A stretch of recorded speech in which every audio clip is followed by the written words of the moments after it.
Music Interview Corner.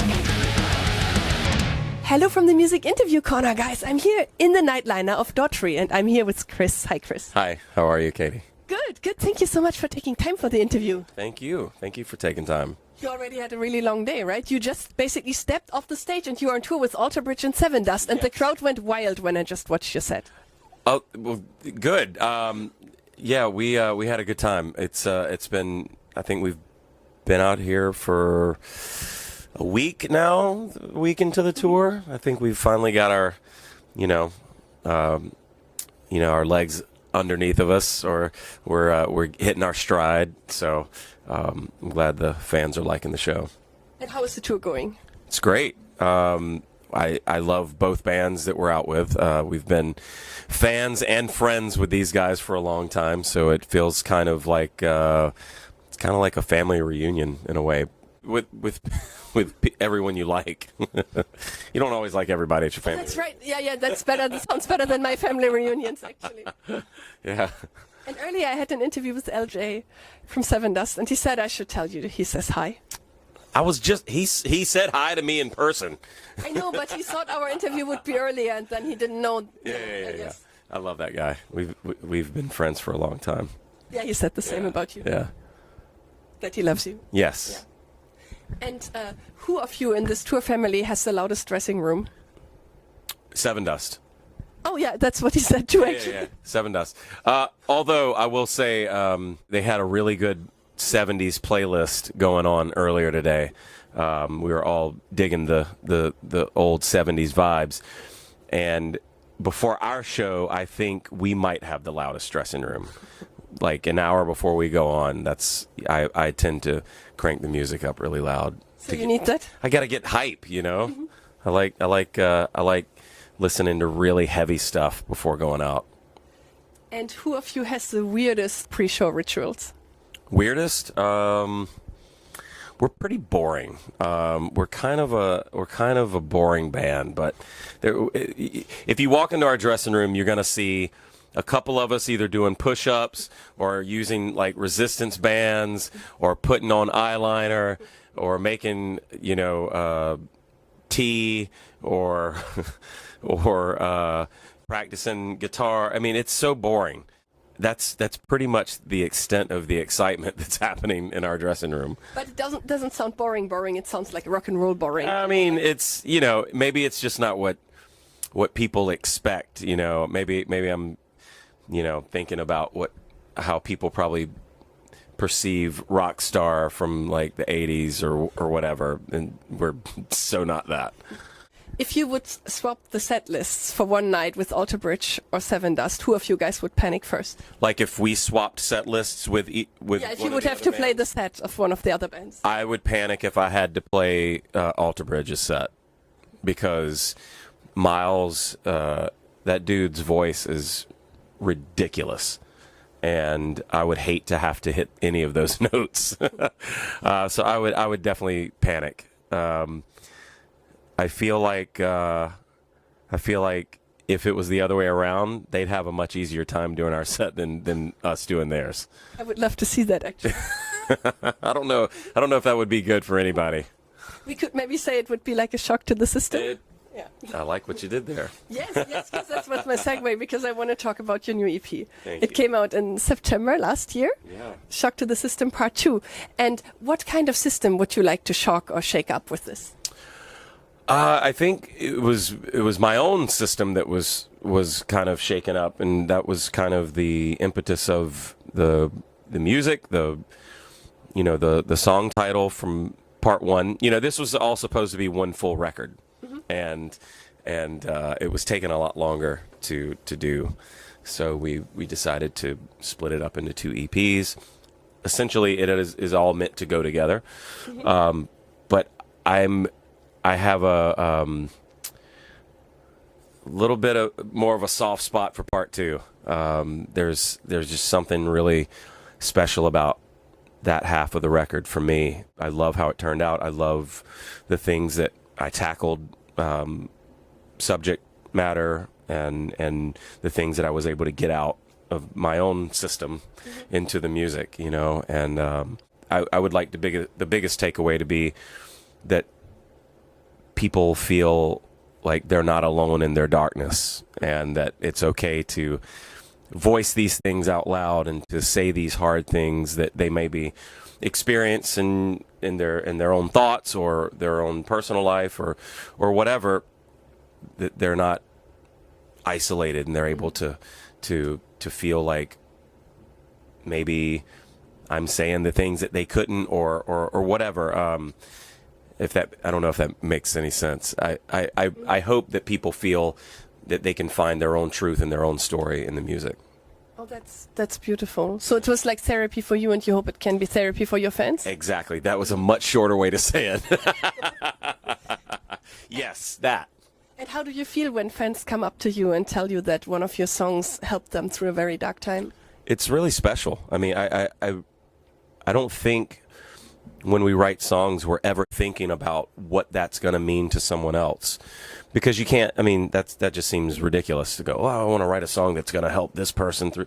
You have no idea how it's going to affect someone, or even if it's going to even be about what they think it's about. You know, I think everyone finds their own meaning and their own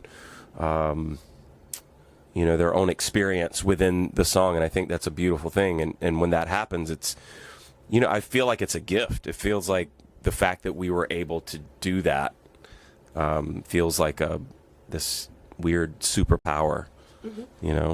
I was just thinking, with great power comes great responsibility. Yeah, I think that's just an incredible thing about music. I've always wanted to feel something with, when I'm writing a song, I want it to make me feel something. And that's usually the barometer of whether it's good or not, if I feel like it's affecting me in that way. And that's really why we do it. And a good byproduct of that is if it affects someone else as well. And are there some songs that are hard for you to perform emotionally? Oh yeah. But I try to separate myself in a way, so that I'm more of like the vessel and letting the music just kind of flow through me. Because if I think about it too much, and there are times where I am aware of it and thinking about it, and it can kind of choke me up a little and kind of take me out, and I have to like kind of get my shit together, like get it together so I can land the plane here. Antidote is definitely one of those songs that is, it's extremely emotional for me to perform it, but I also want to keep it together so that other people can have their experience with it as well. But we can also still talk about The Bottom, the beautiful, yes, very, I think, fascinating, intense music video that you have for this song. Thank you. That was a fun one. Yeah, that song to me, I feel is vague enough to be about anything. Anybody's version of bottom and whatever that means to them. And I felt like for many years I was kind of spinning wheels and not really.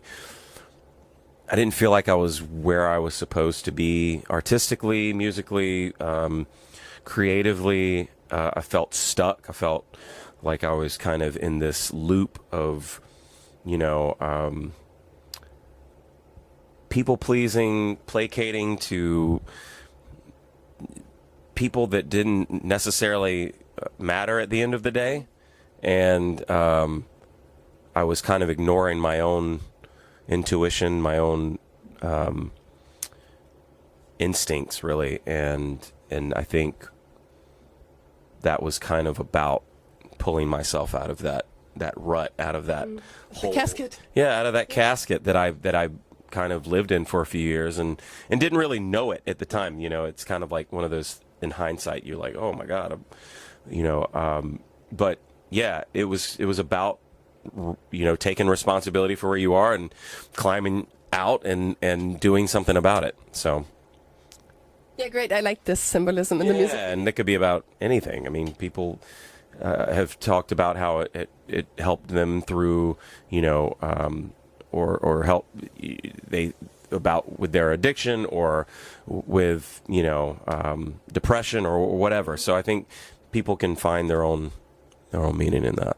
And is there a special shot or moment in the music video that left a lasting impression on you? Oh wow. I just love the fact that we were able to get synchronized dancing in the video. I love that too. I've been wanting to do that in a video for so long, and this video just felt perfect, like the perfect opportunity to do that. And I just thought that was like such a cool juxtaposition to the performance and how heavy the music is, and then to see this kind of almost like Lady Gaga-esque, type of synchronized dancing. I just thought that was so fun. And to be performing and seeing that happen in front of us was really cool.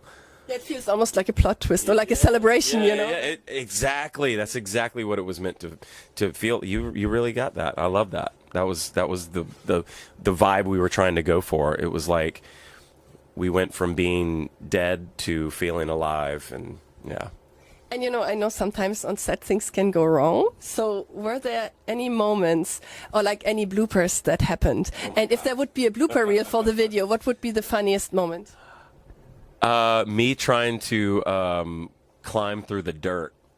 That was like not the most fun experience, but I was like, I'm doing it for the art. I'm doing it for the art here. It was probably would have been great if we did it later in the day, but it was like I had just gotten the makeup done, and then I had to climb through, this, it was on this canvas, and I had to bust through the canvas, and the dirt was like going all over in my mouth, in my eyes, down my back, down my pants, down my socks. It was like everything was getting full of dirt. And I had to do it like multiple times. How many times? It felt like too many, but it was probably only like 3 or 4. Mm-hmm.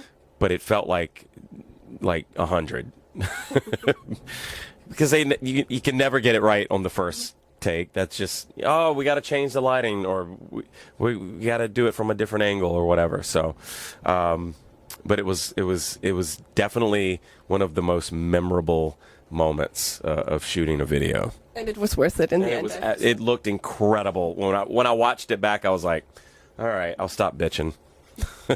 I think it was the interview with Kelly Clarkson. You talked about crystal bracelets. Did I talk about crystal that you bracelets? like them or believe in their properties? Look, because I have some too. Yeah, that was an old interview. I was wondering if you want to talk about that. I haven't worn them in a very long time, so it shows how deep my belief is. But I do love them. I'm fascinated by them, and I love big crystals. Like, I love when I go into a room and people have big crystals in the corner or whatever. I don't know. I'm one of those people. It's like, I don't know if it's real or not, but I think there's good energy with it, and so I have no problem, believing if they do have great properties or whatever. I do have a few necklaces I still wear, but I stopped wearing stuff on my wrist because they irritate my wrist. Oh, and so now you got these instead. And now I've got tattoos that and they would fling off my wrists during shows. Oh no. And it didn't suck for the people that grabbed them, though. All right. Okay. So you made your fans very. It was like a gift. It was like a gift from the universe. We didn't want to talk about your tattoos again because they were discussed. But how many hours did it take to get those? That would be one question. We are about 42 hours in right now. Oh my! And it's not finished yet? Well, I still have some touch-ups to do. There's some areas when you're doing that much black. Some areas just don't take as well as others, so you have to kind of go back and get another layer of paint, another coat of paint, so to speak. Yeah. Oh yeah, I wanted to talk about success with you because you have faced so many things like mainstream success and also personal loss and artistic reinvention. Were there moments sometimes, even maybe on this tour, where you were looking into the audience and it gave you a different idea what success means today? Ooh. I know we're getting philosophical first. Crystals, tattoos, and then this. Honestly, I think my definition of success has absolutely changed over the course of the 20 years I've been doing this.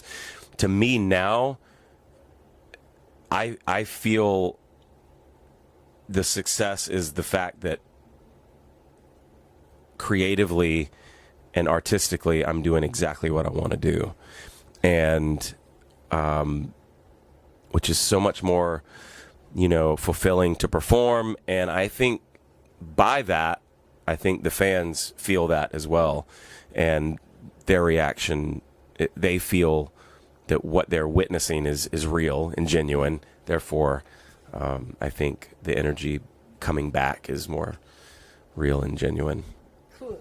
And maybe one funny question. Okay. What's the craziest thing you and your bandmates have ever done on tour? I mean, you have 20 years now, like you were founded 2006. So what's the craziest thing you've done in all these 20 years on tour with your bandmates? The craziest thing we've ever done as a band?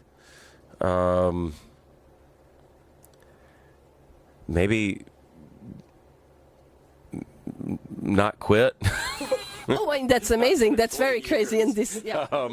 We didn't go find another job. Yeah, I don't know. I don't know if I got a good answer for that. But did you ever have an idea which other job you could have taken? I mean, for me, it would have always had to be something in the performing arts. Whether it would have paid or not, is a different story.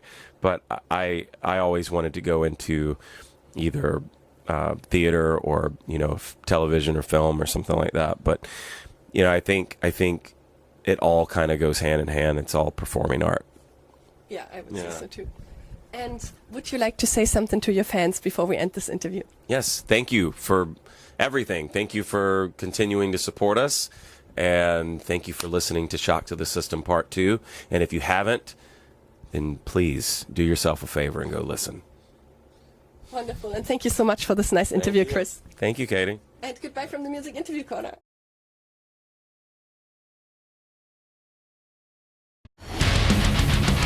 Music Interview Corner.